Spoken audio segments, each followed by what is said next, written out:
Okay, what does that mean? It means that we weren't able to live stream yesterday, but welcome to Fish Easy on a Sunday. We've got some interesting things to follow up on some past discussions, and we want to make sure that you get some answers to some questions. So thank you very much. I appreciate everybody who's able to join us today. Maybe there's going to be a few. We turn off the little bit of the noise. There's a fan going. Hold on one second. I'm just going to hit the fan. That might help the audio. I meant to do that. A couple other things I meant to do, but of course I had some difficulties going live a minute ago. And part of the problem was that the YouTube, whatever, the thumbnail, I couldn't seem to get it to go live and then get and stay live. Okay, so today what we're planning on doing is to get a quick overview of some of the new features of the little jars I'm using, and some of the design and why these jars are proving to be quite interesting. I'm getting some good results out of them, and I'd like to share those results with you. And also we're going to talk about some of the breeder boxes and the questions that I've received during the week. It was a very good question, and a couple of things that came up with a recent pair that was sold to a gentleman who is also one of our subscribers or one of our members here, and then he had a couple of follow-up questions once the babies that he raised started hatching.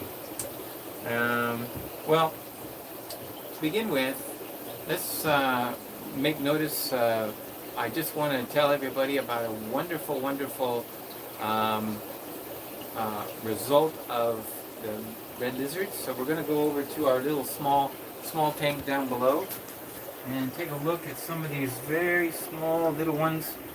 As you can see on the glass, these are the ones that hatched out of the first batch.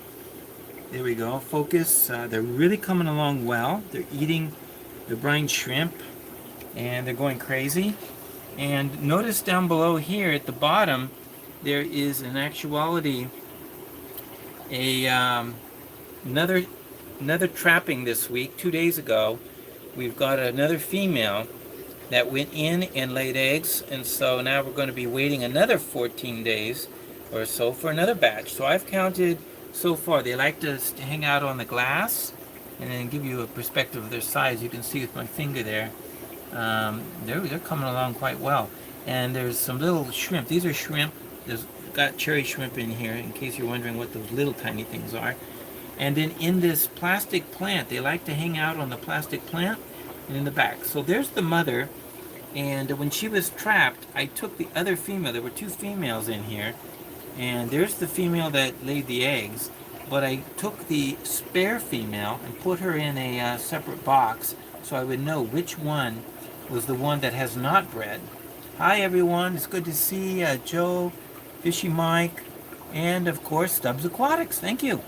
Glad you could join on Sunday here. Now, this is a good thing to know as to which female has not been bred with the male. The male's been busy. I hope he doesn't starve to death because he's just like one batch after another. But right now, since they're all breeding, I want to take advantage of that fact before they go into a non-breeding mode. And I want to get these red lizards multiplied. So here in this tank, you see so much. That's a great result. And then the other plus of the week has been a batch of Lucipinnis. So what we're going to do is I'm going to go over to the other side where the Lucipinnis are, the brand new ones, take a look at them, and then we're going to move them.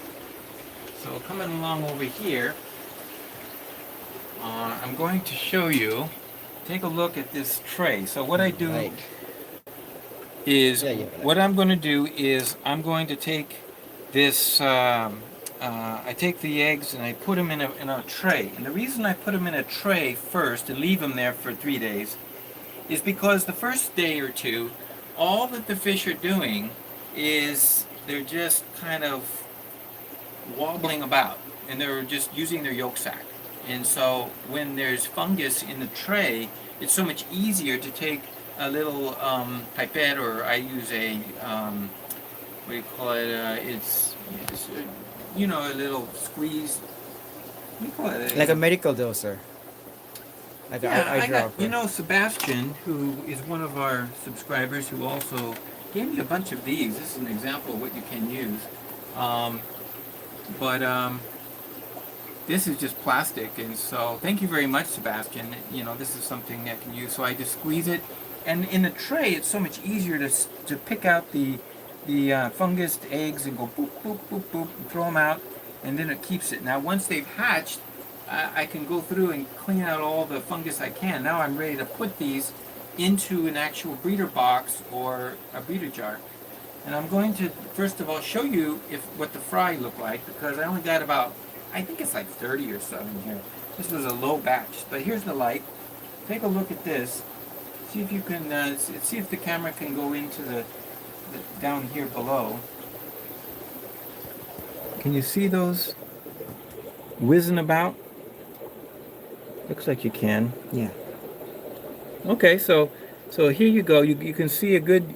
Oh, there's a good shot. Yeah. So those Lucipennis, now they're swimming now. Instead of just going in circles, you notice. Oh, there's one that's still going in circles. That may not survive. That one. He's not developing right. But at this stage, it's time to start feeding them, because I haven't put any food in here yet. But before they starve to death, this is the time when the yolk sacs are gone. So I'm going to take this and we're going to move this over. So I'm just going to move this over to the nursery. And what we're going to do is we're going to put this bowl into a brand new, specifically round bowl. And this is the one right here. So I'm going to get ready. And all I have to do is just pour them in. I have one set up ready to go.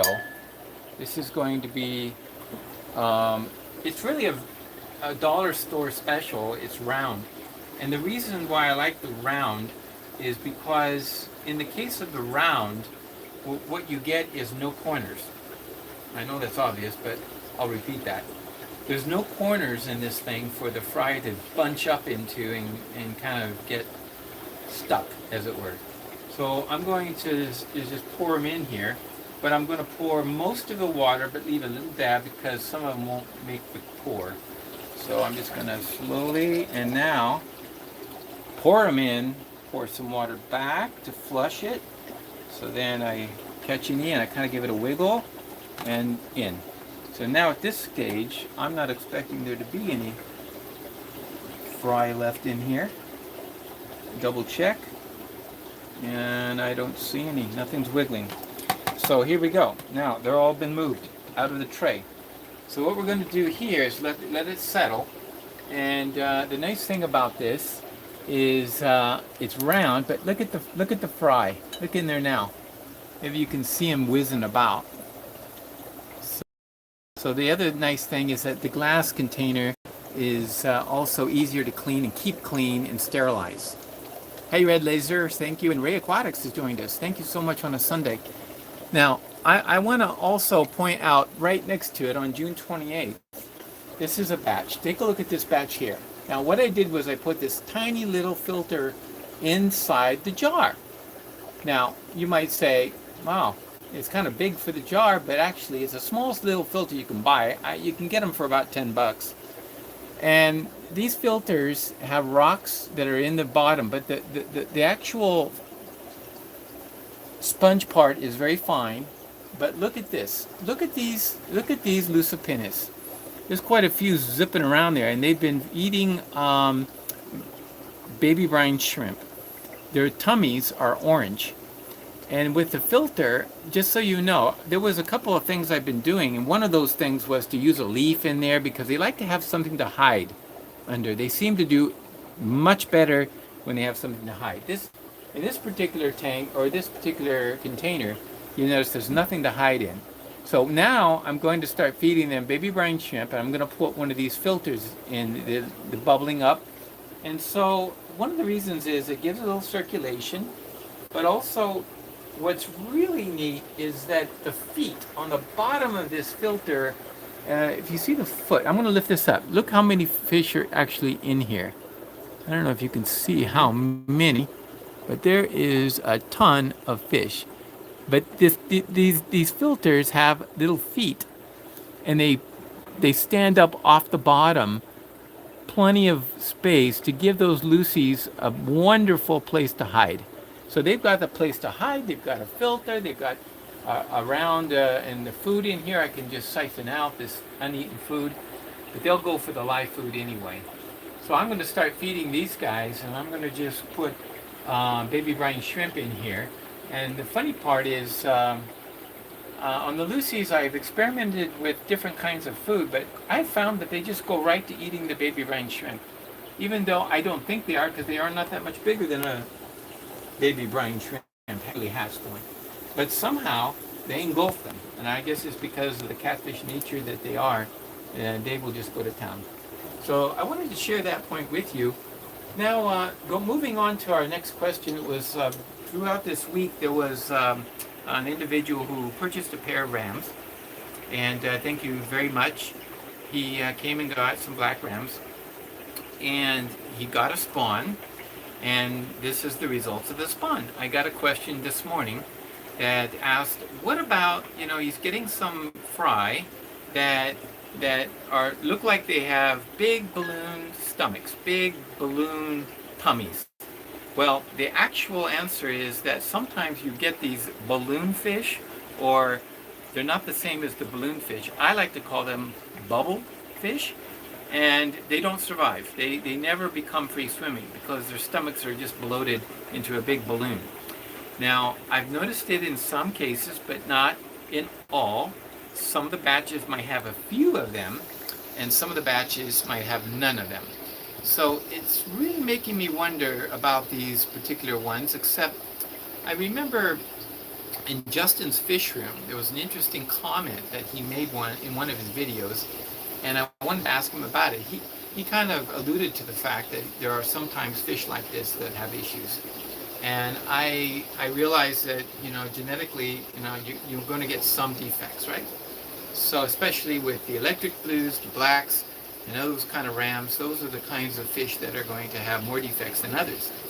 And that's what you get. So understanding that, realize that when you have a batch of 300 eggs, do not think you're going to end up with 300 fish.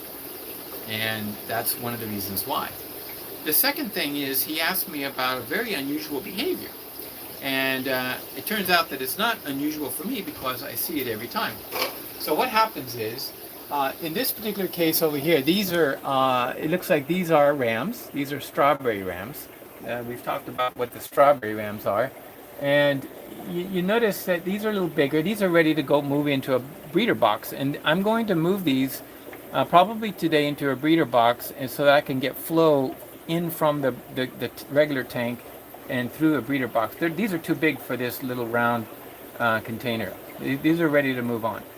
But over here next to them is another spawn from another pair of strawberry rams. They're just now starting to take off. So they have liftoff. Now you can't see them too well. I don't know if light will help or not. Yeah, okay. So you have here some. They're just still wigglers on the bottom right now, but in another day, they're going to start here. There was some on the glass. I don't see them on the glass right now, but there were. Here they are on the front. Okay. It might be better like that, but a little backlight. I don't know. How about that? Can we see some of them, yeah. Oh, okay. Oh, there goes one. See, they're starting to jump and jerk around. What happens is, in the next day or two, they will start to go up, and they will start to hang out at the surface. There's one right there at the surface.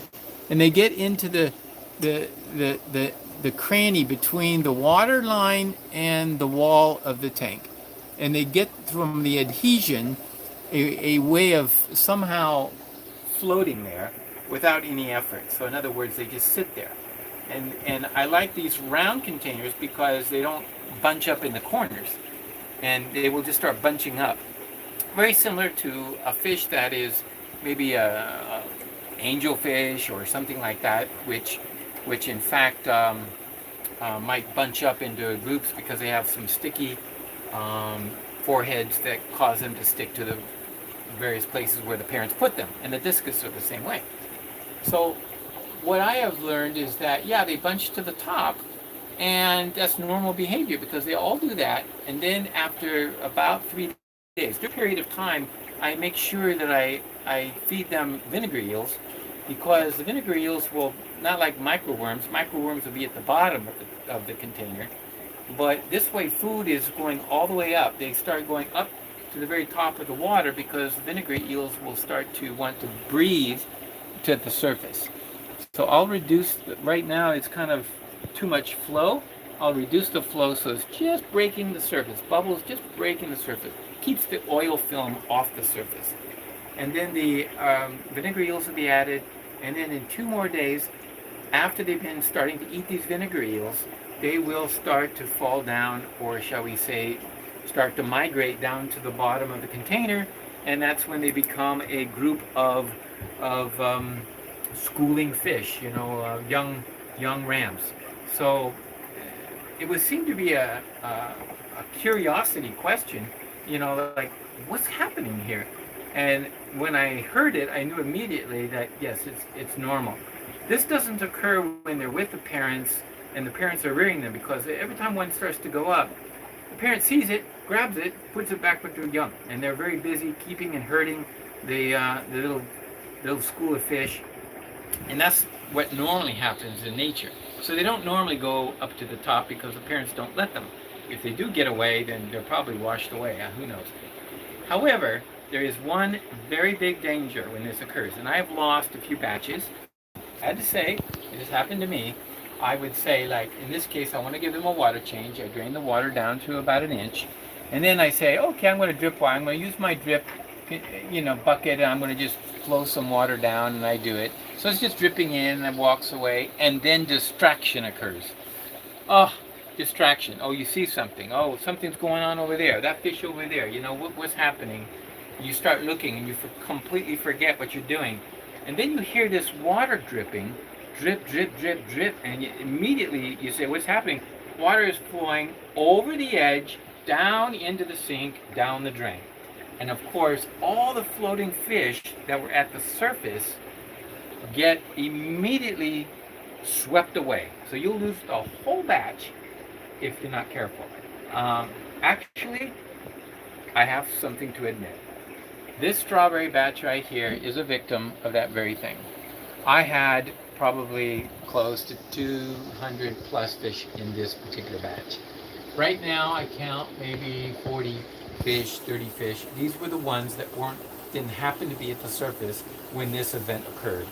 Sadly, I lost a lot of fish for something very preventable. So I try to work hard at preventing that from happening. So I'll just put some bubbles in there. It's right now just enough to break the surface. Yeah. So I'm going to go get a filter later, and I'm going to put it in there and give these Lucy's a nice thing. I'll also put the date here on the Lucy's.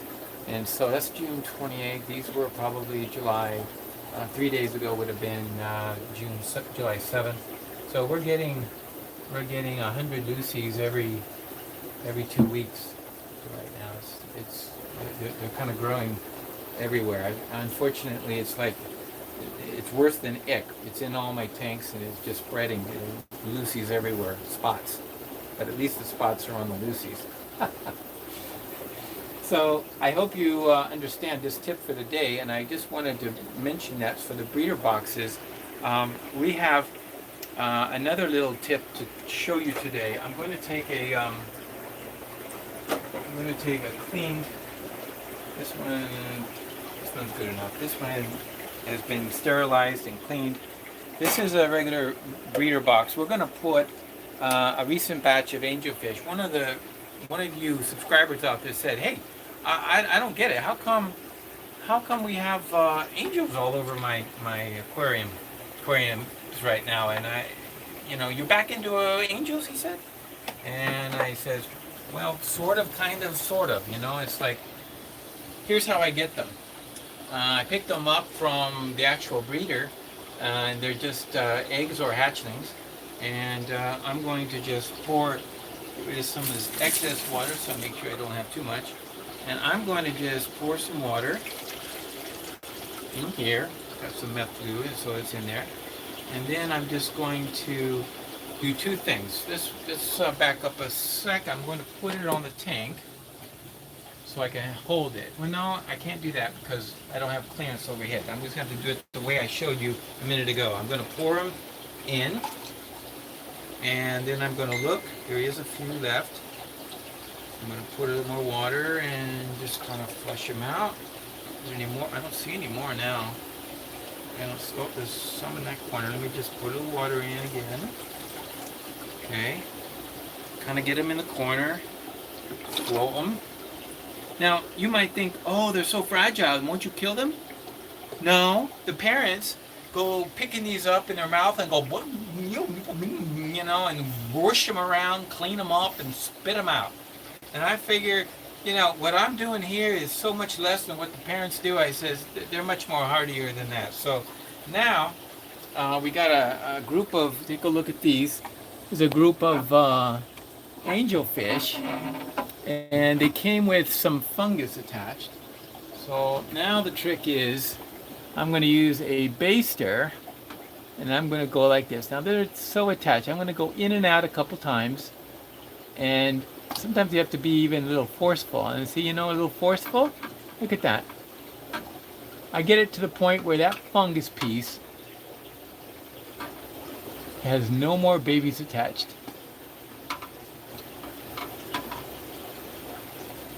And then, okay, no more babies. I can take it out.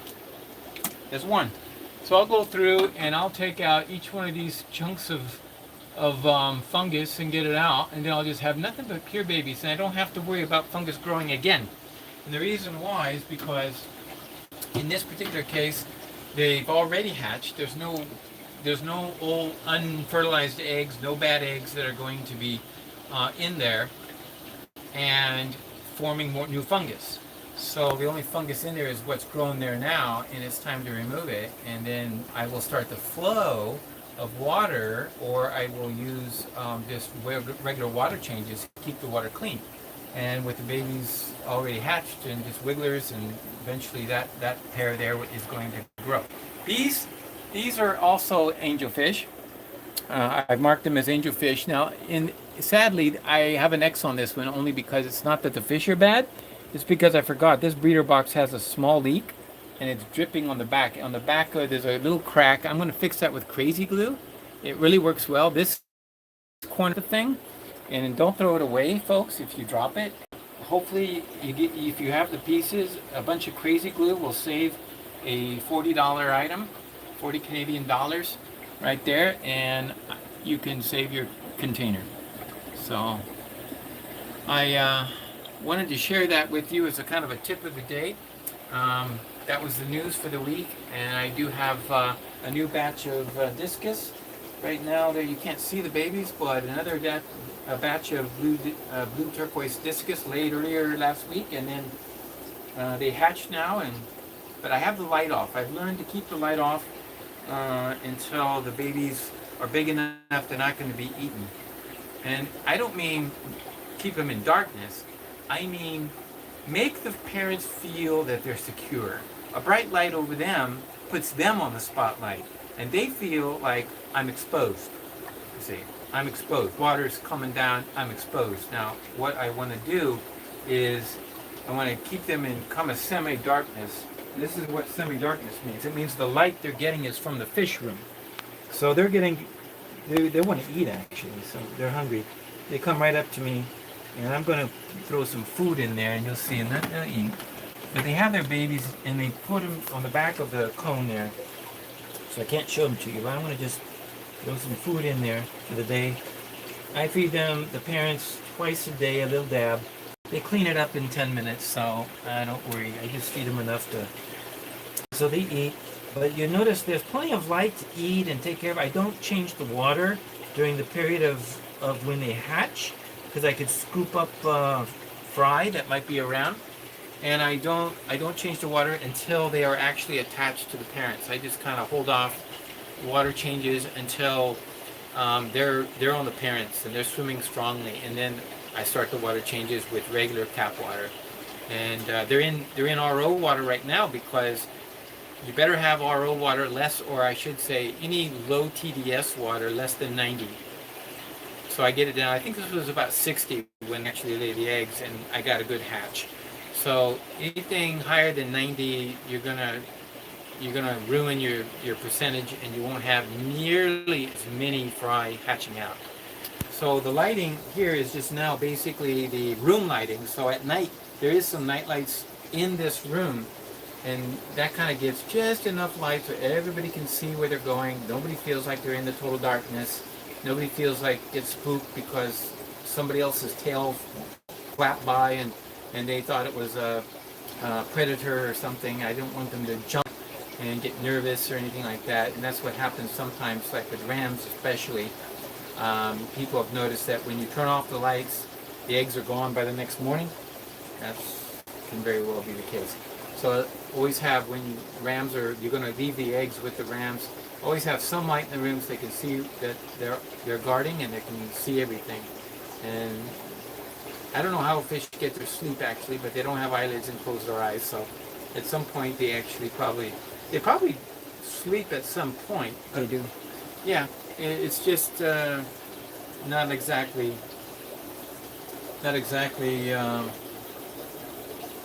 sleep. So that is the Fish Easy for the day. Let me just check for any questions. If there's any questions, I'm going to look to see. We got any questions? So yeah, thank you for hitting that up button, that thumbs up button. I appreciate that very much. I appreciate everybody for the last 25 minutes joining us, and let's see if there's any questions. Okay, everybody's been good today with lots of thanks and everything, and I see that. I don't see any questions. Hi, everybody. Ah, Major, you saw my shirt. Oh, yes. This shirt is a different one, and if you look closely, what do you see there, man? I saw this shirt and I said, Angel? Oh, this has got to be me. I said, yes. So true. So I had to have that shirt, only for the angel fish. And the peach color is not bad either, it's not at all, it's quite nice. So, it's like a summer shirt. And Regis de Andrade, how are you? It's nice that you could catch us from the West Coast. So Jonathan Walker Clement is also in the house. So thank you very much, everybody. I hope today's episode is good. Would you all like to have a full tour? I mean a full tour? Well, hold that thought, because in about 2 minutes we're going to do a full tour. And we're going to talk about the fish and everything in here, what's going on. Maybe you saw some discus behind me, and I want to explain a few things about those discus. And it's going to be in the full tour. But I'm going to stop the live stream, and we're going to jump over to Aqua Malik. Aqua Malik, if somebody can put the link over to the Aqua Malik, there is a full tour of Fish Easy about to start in 2 minutes. Does anybody have that? Aqua Malik, well, I think you know it is. It's youtube.com/c/Aqua Malik. AQUAMALIK.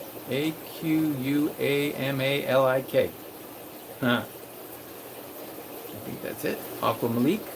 So we're going to see you over there. Thank you all for joining, and I'm going to sign off now and take a look at the in fact, when I do the editing of this film, I will put the link to the episode that's to follow live in just a minute.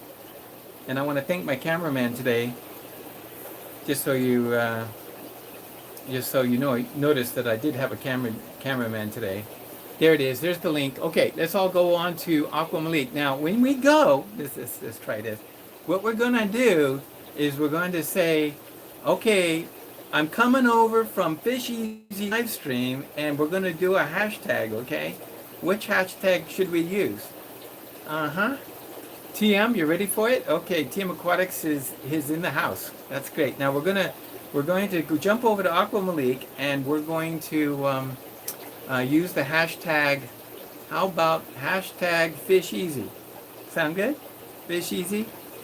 Voila. Thank you so much, and we'll see you there. Oh, angel shirt. Oh, I like that one too. fish shirt. Everybody's got some great ideas. Okay, we'll see you over there, and we'll see what you come up with. Have a great afternoon, and see you there. Bye. And keep it real.